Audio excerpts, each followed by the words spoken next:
In this video, we're going to go over how to find outliers for a set of data. To save time, some of the work has already been done for us. So I've already found the quartiles of a set of data, I've already found my extremes for a set of data, and I've already graphed the box and whisker on a number line. Now, you don't have to have a box and whisker drawn to see if there is an outlier, but I want to make this lesson visual and I want you to see what is going on. Now, an outlier is a number that is significantly larger or smaller than the rest of the data. And sometimes, if a number is extremely large or extremely small, you can tell. But other times, it's close and you can't. So this video is going to go over how to mathematically determine if a piece of the data is in fact an outlier. Now, the first thing we're going to go over is that the whiskers are allowed to be 1.5 times the size of the box. So the box is this long. It starts the lower quartile, 35, and goes to the upper quartile, 44. That makes the box 9 in length if you were to count. Now, that number can be found mathematically because it is in fact the interquartile range, the range of the quartiles, when you take your 44 and you subtract your 35.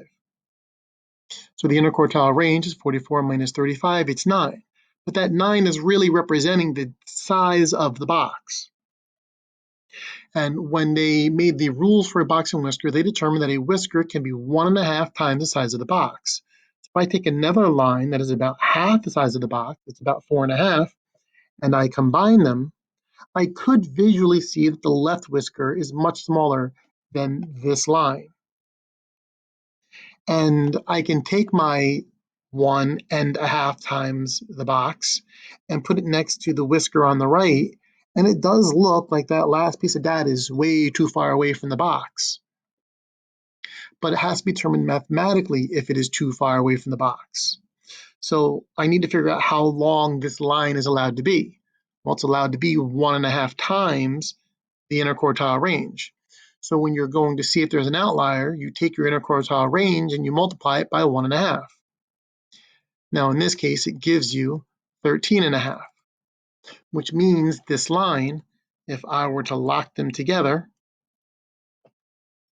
is roughly 13.5.